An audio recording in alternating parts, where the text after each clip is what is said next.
It's flashing at Rachel. There we go. So it's broadcasting. People start coming in now. And then, there we go. It's dropping in. There we go.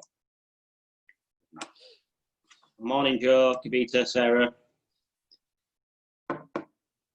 There we go. We're all dropping in. Can you see them as well, Sally? And the participants. I can see them I can see the list of attendees. I can't see anybody else on my screen, but no, you won't, 'cause it's a webinar. Okay. Say it that way so we didn't get, because it's an open source thing. We didn't want random people dropping in and all that stuff. Yeah. So, good morning, all. Screen tilted. Move my screen a little bit because Rachel's about to sit down in the pink chair. So I need to move it a little bit. There we go. Rachel's waving. Hi, Rachel. That's me. She's hiding with the dog. She's got a little cardigan over the back of the chair. He's got his dog bed. So yeah, it wouldn't be Zoom, I don't think, without some kind of animal pottering around or a child somewhere. Yeah. Yeah, thank you. So we'll make the start in a second. People can just drop in as we come in. Morning, Keith. Obviously, you guys, delegates and attendees, thank you very much for coming and joining us. Some people came to the ones yesterday. Thank you for coming back. We've got a full lineup today. We've got Sally now. We've got Debbie at 12 talking about the app stack. We've got Nikki here talking about how to change management and data. And then we've got Louise Paddock at 5 o'clock, I mean, right, talking about data privacy. So yeah, I think we'll get started. It's all been recorded. If you've got any questions in the chat, please pop in the chat or the Q&A, and we'll have a session at the end, last 10 minutes, just to have a discussion around any of your key points. First and foremost, thank you very much, Sally, for helping and coming along. My name is Chris Morris, and I'm the founder and co-founder of Shoe Social Media and DigitalU. We set up DigitalU a few years ago. This is the third year now, to really help businesses transition into a digital age. Now, obviously, I'm sure you're all aware, the last 3 months or so has really pushed the digital world on a lot, and we're all working from home, remote working, doing things like this, Zoom. So we thought, what a fantastic opportunity. Instead of doing a real life event, let's pull together our experts and our connections to offer a free event to help businesses transition into a more ever-increasing digital age. Sally's come along to help. So Sally's going to be really talking today all about LinkedIn and how you can maximize that as an opportunity. I really like LinkedIn as a business-to-business tool. And so I'm hoping to learn a little bit more. So I'll hand it up to Sally. Thank you. Thanks very much, Chris, and thank you all for joining us today. So as Chris mentioned, I'm going to be talking to you about LinkedIn today. So my name's Sally Parker. My business is Pick and Mix Marketing, and we're based over at York. And I've worked in marketing for nearly sort of 20 years.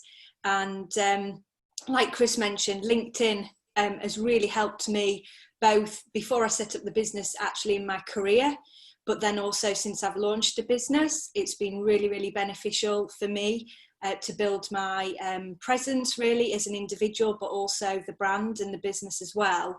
So I'm going to head over to share my screen with you and share my slides. So just bear with me and we'll get started. Okay, so hopefully you can all see these in front of you here. So there's so much to know with LinkedIn, but I thought what I'll focus on is just really 4 key areas. So around sort of 4 tactical things that you can be looking at for your own LinkedIn presence that will help you grow awareness and connect with more people, and also position you as an expert in your field. So there's lots of people, for example, doing what I do, but we're all very different, whether it's in our personality or our opinions or our knowledge. So LinkedIn's a place where I can really share knowledge and help raise my profile. So the first thing I'm going to talk about, if I can get it to, there we go, is just give you an update of some LinkedIn stats. So I presume quite a few of you on the webinar are either using LinkedIn already or you want to start using LinkedIn. LinkedIn is predominantly business to business, so it's not somewhere where we share our holiday selfies. It's more of a business platform. But what I've found over the last, I think, good few years is that it's becoming a bit more personal, really. It is corporate, but it's not suited and booted, I don't think, anymore. It's very much about sharing our own personality, but still in a business environment. Hopefully that clarifies the difference between LinkedIn compared to something like Facebook or Instagram. So at the moment, worldwide, 675 million monthly users. So it's a huge sort of audience, huge potential there. And particularly, I would say from the back end of last year, it's kind of jumping up quite a lot in the new users. And I'm sure the stat is 2 new. For every 2 seconds, 2 people are joining LinkedIn, so it's just growing at a rapid pace. And also, out of the active monthly users, 40% are logging in daily. So it is a site, that platform that people have on perhaps their mobile, and that they're just checking throughout the day and seeing if they've had any notifications or if there's any content of interest to them. Okay. So the first tip I want to talk to you about is your personal profile and how you can make this what they call all-star. So here's just a screen grab of my profile, and you'll see straight in front of you the big banner image at the top of the screen. Now what I've done with mine is create some text on there just to explain to people straight away how I can help them. So as soon as, say, Chris, you land on my profile, you could see, right, yes, Sally, this is what I need. I do need your help with some training, so I can then move forward and contact you. Quite a lot of people's profiles I go on don't even have a cover image. So the first thing is make sure you use a cover image, and also, where possible, either tell people what you do or let them know how they can get in touch with them. So perhaps have your email address or contact number on there as well. Moving just down slightly on the left-hand side is a picture of me. So again, this isn't a profile picture where you'd have, you know, your holiday selfie picture. It is a professional picture.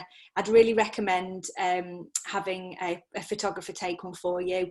Really nice head and shoulder shot, really clear, good quality. And the reason why I believe this is really important is because when I walk into an event or a networking event and I don't know anybody in the room, I might actually be connected to some people on LinkedIn and just haven't seen them yet in the room. Straight away, it kind of helps break the ice and you can talk to people straight away.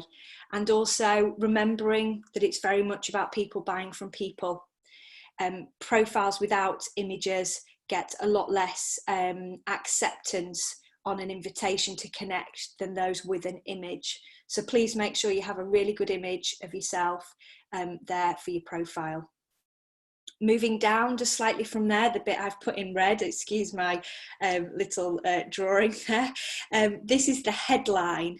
So the headline appears alongside your name when somebody conducts a search in LinkedIn. So the things to consider here are, what things might somebody be searching for in LinkedIn to find you? So I'd hope if somebody typed in social media York or marketer York, social media marketing York, my profile will come up in their search results so they can find me instantly. Now the headline, we don't have too much space on there, unfortunately. The last time I looked, it was 120 characters. However, on a mobile, only about 40 of those are actually visible on your screen. So you haven't got a lot of space. So make sure whatever is first on there is the most important thing that you want people to know you for. So please make sure you've populated your headline. That's really important. And then underneath there, you'll see contact info. Please make sure you go into there and you've populated your email address, your phone number. You can also connect to other social media accounts if you wanted to do so. But it also has an opportunity to have 3 links to a website. So bear in mind, like, don't just put your home page to your website. Think of other pages that have really useful information. So perhaps you've got a blog and perhaps your services page.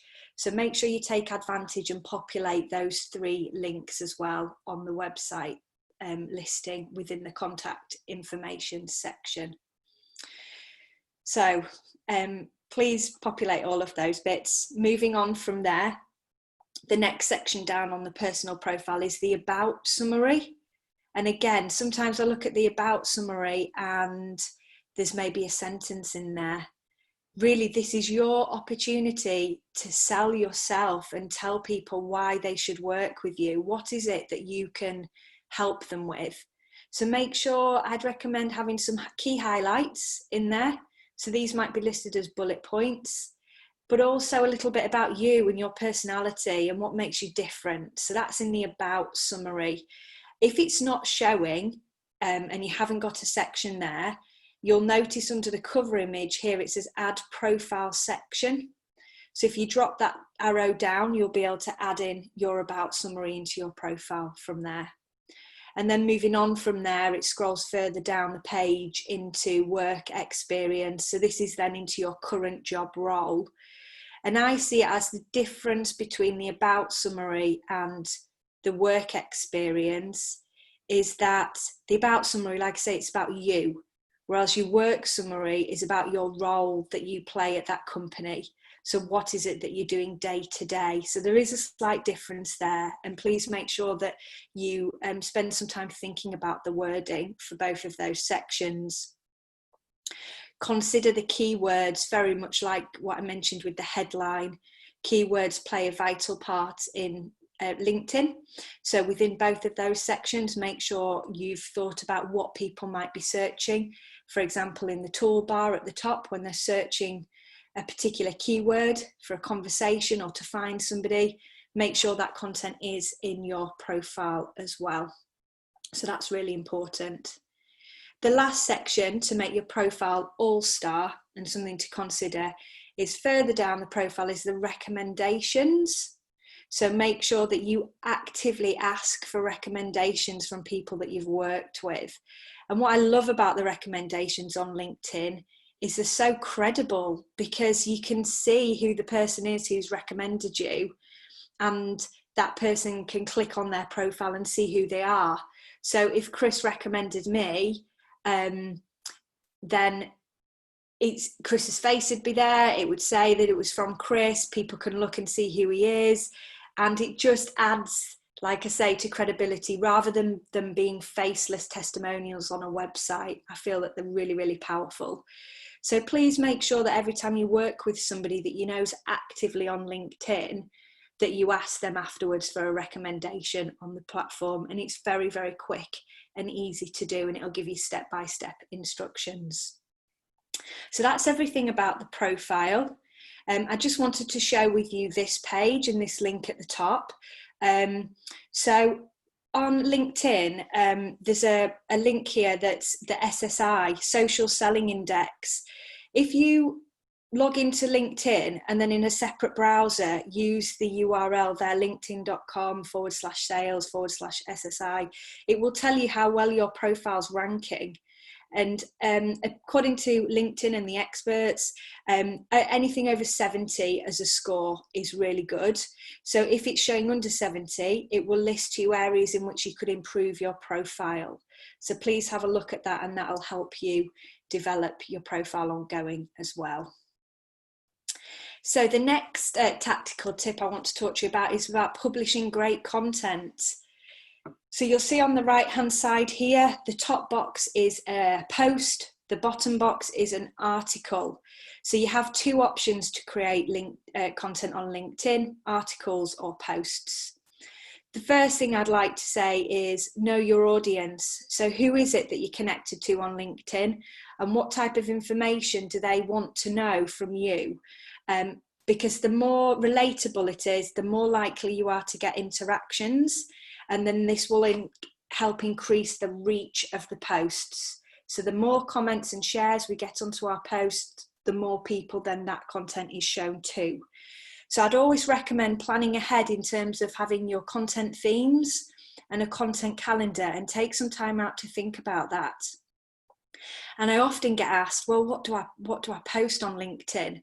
So the first thing I'd say is think about every question that you'll get asked by a potential customer. So what questions you get via face-to-face, on the phone or email, and can you answer them in a series of pieces of content? The other thing to think about is, what objections do you get when you don't convert a new client? What are the reasons why? And can you create some content to, again, inform and educate other potential customers on why it is that you do things the way you do? So get your content themes right, and then you're not sat there scratching your head thinking, oh gosh, it's Monday morning, what do I write on LinkedIn? You'll feel you'll have a place to go. So perhaps blank piece of paper and brainstorm lots of ideas and pull out what's you want to talk about at certain times of the month, for example. The next thing is about using different types of formats. So video is just becoming more and more popular. If you are going to use video, I'd always recommend adding your captions. I'm sure there's somebody doing some info on videos, but we say about 80% of people don't play video with sound, so make sure you've got captions. But try using images, video, text only, and see which posts work best for you, because every profile and their audience is different, so there isn't sort of a like for like match. However, from my point of view, video has been very, very beneficial to what I've been doing on LinkedIn. And tell stories, tell people about your background, tell people about why you do what you do. And this, again, makes you stand out and be different for perhaps other people doing a similar role as you. And don't be afraid of longer posts. So within a post on LinkedIn, and I'll show you in a moment in the next slide, don't be afraid to do more than just the read more, which is around 250 characters. Mix it up, try some shorter posts and longer posts.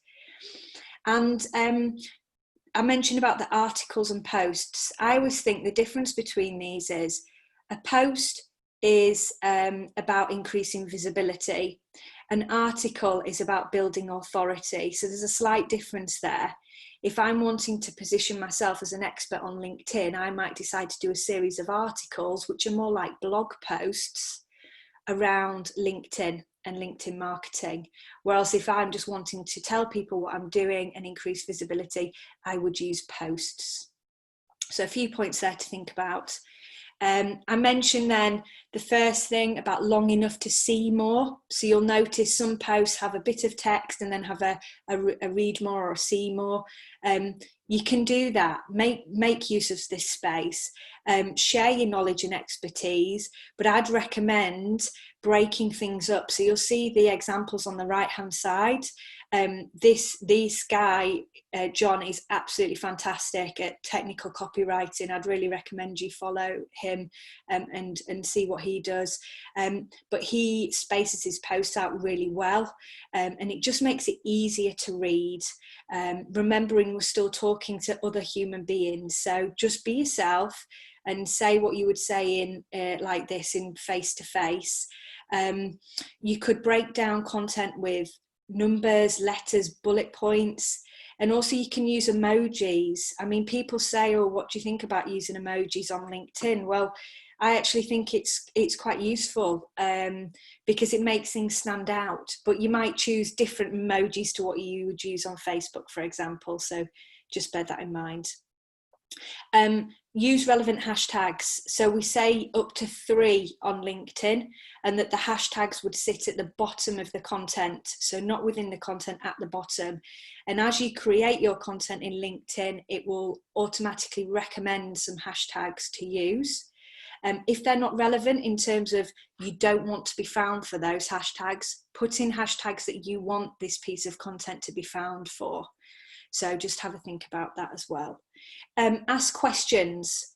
You know, if we want people to comment and share, ask people to comment below with their opinion or their thoughts. So be quite assertive with that.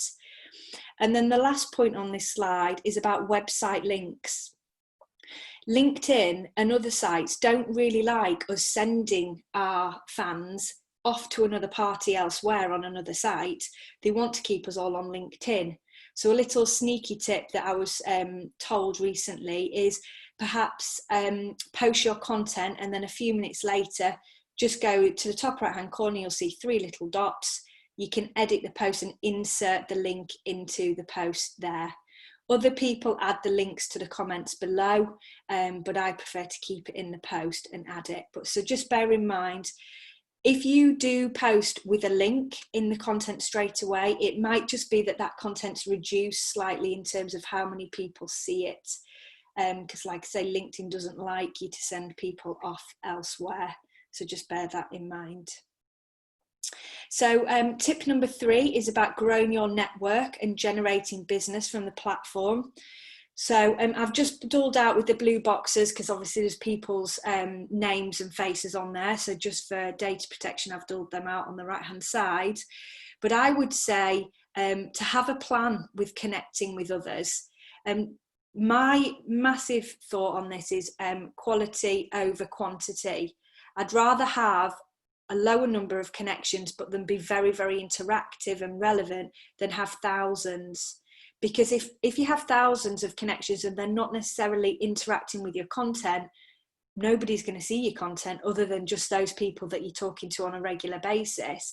If you have, say, less connections and them really engaged in your content, their connections see your content as well. When they're liking and commenting, it goes down their newsfeed. So something to think about. In the top image on the right hand side in the search bar, you can search for people by name, company, job, and also by content, so by keywords. So it might not necessarily be that you're looking to find someone, you might be looking to find a conversation around a particular subject, and then you can find people who are like-minded and connect with them that way. When you connect with people, always add a personal note. If you send a connection request without a personal note, then why should that person connect with you? What would their reason be? So I would always say that tell people why you want to connect. Have you been recommended them, or is there something that you want to find out from them? And it just means that they're more likely to accept that connection request. Also take advantage of the people who've viewed your profile. So often people get a bit worried, oh, all these people have been viewing my profile, but be proactive. If they've been viewing your profile, it might be for a reason. And I've had a few occasions where somebody's viewed my profile and I've been the one to ask to connect with them. And then it has resulted in a conversation and then a piece of work. So do take notice of who's looking at your profile. And then the last point on this is the power of 3. And I always say connect with somebody, send a follow-up message, and then follow up again. And if you can stick to a routine of doing that, you're more likely to gain more from your LinkedIn. If you just connect with people and just don't do anything about it, you haven't. It's like going into a networking event and just saying hi to somebody and then leaving. You know, you need to build that relationship and get that conversation going. So please have a think about that as well. And the last tip I'm going to talk about is about just increasing your visibility on LinkedIn and how you can do that. So interacting and engaging with others. So I recommend that for every one post that we do on LinkedIn, we engage with 5 other posts. So when I say engage, that might be liking, commenting, or sharing, but they would be relevant pieces of content. So I'm not meaning just go on a Monday, find 5 random posts and comment on them. I'm wanting you to find really useful information that you can express your opinion in, or that you could tag others that it would be relevant for. So if I saw some really great content around Facebook ads, then I might tag Chris and Rachel and say, you know, have you seen this content? And again, that's just helping build our relationship, because it's letting Chris and Rachel know that I'm thinking about them and there's some really good content there to help them. So be mindful of that. That's an opportunity for you. But it just means that you can really increase your visibility. It's not just about pushing out content on any platform, but particularly LinkedIn. It's about you getting involved. Just imagine you're at a networking event, like I say, face to face, you're in a room of people. You don't just really want to go and stand and talk at people. You want to have an engaging conversation. So it's very much the same. We're just doing that online as well. You can also search for hashtags to find conversations, like I say, to get involved in, and search via keywords. So doing these processes will enable you to find content that's relevant for you to engage with. And then I've also mentioned about recommending others as well. So you'll often find people use LinkedIn to say, oh, hi, I need a photographer for this particular project. So if you can recommend anyone, again, that helps your visibility. You're there, your name there, your profile's there on the list, but also it's just helping others as well. So it is a little bit about working together, about teamwork really on LinkedIn, but very much like you do at a face-to-face networking event, you do engage. So have a think about the 1 post to 5 engagements. So if you're doing 2, 3, 4, 5, 6 posts a week and no engagement, I'd recommend maybe rethinking that, perhaps doing less outgoing posts and a bit more engagement work in that time as well. So a few things to think about there as well. So that was my very quick whistle-stop tour, I think 25 minutes covering that, Chris. But hopefully there was some key takeaways for you there today. So I'm not sure if anyone has any questions. Yeah, we do. Brilliant, Sally. Thank you very much. I think just we've got a couple of questions dropped in the chat, so I suppose please take this opportunity to ask questions in the chat or the Q&A section. We've got a bit of time. We'll go into some depth. We'll have a good discussion. But yeah, thank you, Sally. But I suppose the key thing for me to pick out of that was on the engagement rate. I think I've been guilty of that as well, just often posting content out without considering, the engagement, liking, sharing, commenting. I think it brings back to the key word being social media, being social. Yeah. And then I suppose I'll kick off the question and then we'll go over to the delegates. What are your thoughts on groups? I don't think you've touched on groups. Yeah, LinkedIn groups. Yeah, I haven't touched on them because I've got a LinkedIn group, which was a networking event in York, and we set up a group on LinkedIn. So we had like a hub. They used to be very high priority for LinkedIn, and then they downgraded sort of their presence with the groups. Yeah. And if you do post in a group, people get a notification, but they're not as popular as Facebook groups, and really they've kind of disappeared. So I haven't included them because I just don't feel that they're worth us spending the time in at the moment. That's my personal opinion. So the first question that came in was from Samantha. She asks, why limit the number of hashtags to 3 in your post? So that's LinkedIn's recommended amount of the 3 hashtags per post. And I presume and thinking of other sites, it's all about relevance. If you have too many hashtags, then you're kind of losing the relevance. So keeping it to 3 is what's being recommended. Thank you. I don't know if you can see the Q&A section, but the next one that dropped in was from Nick Wayne. At the bottom, he says, I'm a trustee of a well-established charity in Leeds, the Yorkshire College of Music and Drama, and I'm about to advertise a part-time marketing stroke PR role. Can you give me any tips as to how best to use LinkedIn for this? Okay, so if you have a company LinkedIn page, you could post it on the company LinkedIn page, and then anybody relevant in the organisation could also share it onto their personal profiles, to their connections as well. There are ways in which you can use LinkedIn more as a paid facility to advertise a role as well. But I would expect the first thing I would do would be to looking at sending it out through our engaged audience, because I'm presuming through connections there'll be somebody there that will be relevant for the role, through like-minded sort of connections that way. If you don't have a company page, then I'd just share it onto your personal profile, but also other people involved in the company as well, sharing it on their personal profile. I'd say think of it as, again, not putting too much text into the post. Or if you need to include all the text, making sure you use bullet points and white spaces to break the text up so it's easy for people to see. And think about the headline. It might not just be,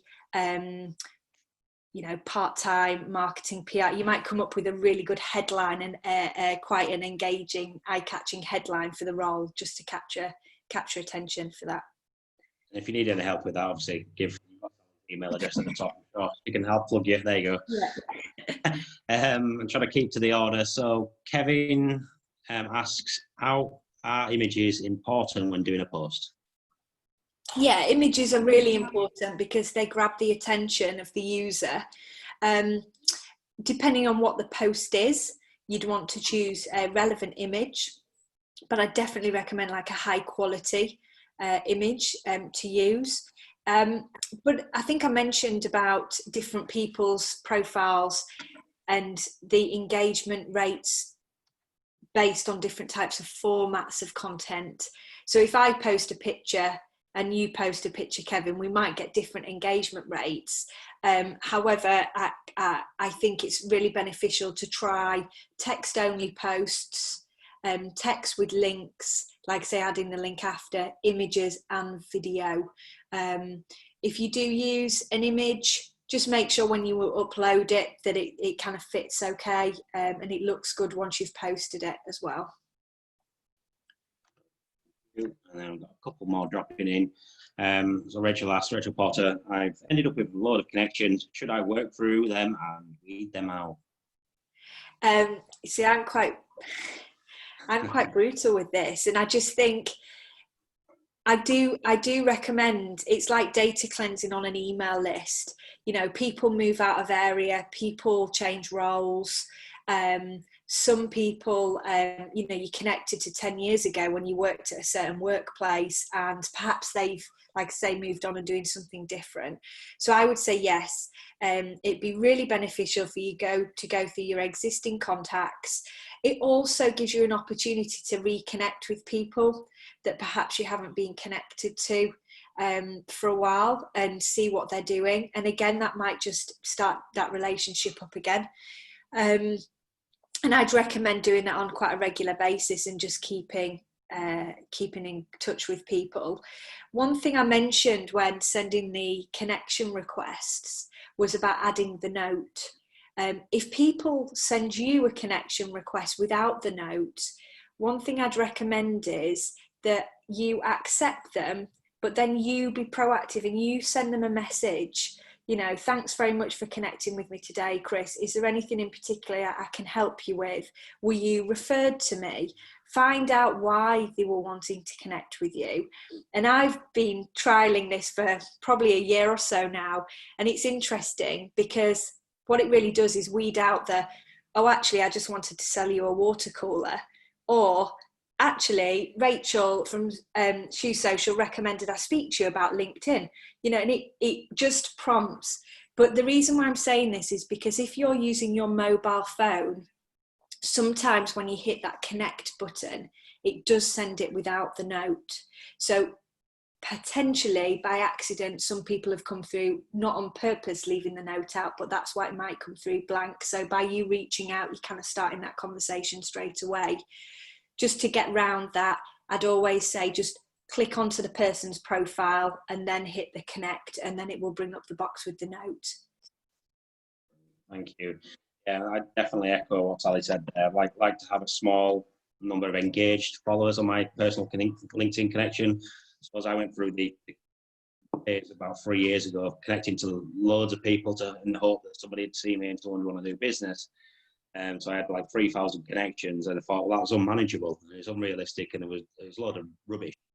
So yeah, I spent the last 6 to 8 months filtering them down to I think about 100 now that I've actually physically met. Yeah. Have I spent some time with these people? Do I like them? Doesn't necessarily have to be business, but have I met them? That's just been my... Yeah, people have different thoughts. Some people are very much still about the numbers, increased visibility by having more numbers. But when you log on to LinkedIn, the content that comes down your news feed is either on a default to recent, and you can flick that to top. But it's like the other social media platforms. It shows you the content from people that you've interacted with the most and most recently, or that you've or content that you've been searching for, and then it shows you similar content. So if you had 3,000 connections but you haven't engaged with them, and the content that they're posting is not relevant to anything you've been searching for, in my opinion, it doesn't help. it just gives you more things to try and search through to find content you want to work with and communicate with. A good point. Hopefully, it didn't pick up on the recording a door knocking. The postman's at the door. I didn't hear that. Excellent. Never mind. The last couple of questions from Samantha, then, please. So obviously, you can read this. I'm just reading for the benefit of the audio. Is it worth paying for LinkedIn Premium, and how can you connect with someone who has viewed your profile but done it in secret? And the third part to that: does Premium allow you to see these viewers? So the LinkedIn Premium, I think, is £49 a month. Personally, I've never upgraded to the Premium because I feel there's a lot of potential with the profile and connections that I can do organically without upgrading. I expect that when you do upgrade, you can see the people who've been viewing your profile. It also enables you to send inbox messages, so private direct messages to more people. So I think you can get up to 15. But I think before making that decision to upgrade, have you seriously taken advantage of all the features organically? Because you're committing to, I think, a year at the £49. And like I say, I've used it for years now, and I still feel I've got a lot of potential on LinkedIn without paying to upgrade. I think was there one more in that, or did I answer all of those? Talked about LinkedIn. I agree with you. Don't need to upgrade it unless I'm just not a fan of it. I think it's a waste of money personally. How can you connect with someone who's viewed your profile in secret? Yeah, so you won't know it by upgrading. You would see them, so you could. But obviously, if you're organic, you don't see. But if somebody's looking at your profile and they haven't got a picture or a cover image, I'd probably suggest that you wouldn't want to connect with them anyway. But I appreciate that part of the restriction is that it shows you that people have been viewing your profile. And if you upgrade, you'll see who they are. But I'm not sure how much we want to kind of put emphasis on that, really. And thank you. And then I suppose the final bit, well, Rachel missed a bit, so I'm sure others have. Just to put everyone's mind at ease, this recording will be available. The good thing about the upgraded version of Zoom is once it's finished and Sally clicks broadcasting, it'll automatically save it into the cloud, and there'll be a link where everybody can access and download at their own leisure and rewatch if they like. Because I know Rachel Porter missed a couple of tips there for a couple of calls, so that's fine. I just dropped in the link for the other webinars, and I think that's pretty much it. Thank you, Sally. So I suppose how do we get in touch with you if you want to learn more? Yeah, I've got I've just put this final slide together. So you'll see our website address at the bottom, pickandmixms.co.uk. We can help with anything from one-to-one training or full management service of LinkedIn. Also, connecting with me on LinkedIn would be great, and then you'll see my content that I'm putting out and my tips and hints. Also, if you go onto our website, you'll see at the bottom, you can link through to our YouTube channel where I have done some vlogs called Marketing Matters, and they're all tips and hints on LinkedIn and some social media stuff there. So I suppose social media are our website, and my email address is just there on the screen. Hopefully you can see that as well. Sally@pickandmixms.co.uk if you have any sort of urgent questions after today and you want to get in touch. But thanks very much, Chris and Rachel and everyone at Shoe Social for the opportunity, and I hope you've all found it really useful. Yeah, well, that was brilliant, Sally. Thank you very much. A couple of things I didn't know, and some of the obvious stuff I should do, but I don't do. Like, okay, I'll best get on that and do that properly. Yeah, thanks for that, Sally. That's it. That's it, all done. Thank you very much, everybody.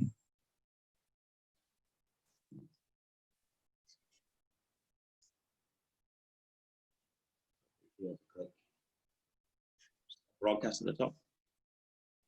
You'll need to see the slides. There we go. Thanks all. And then we can just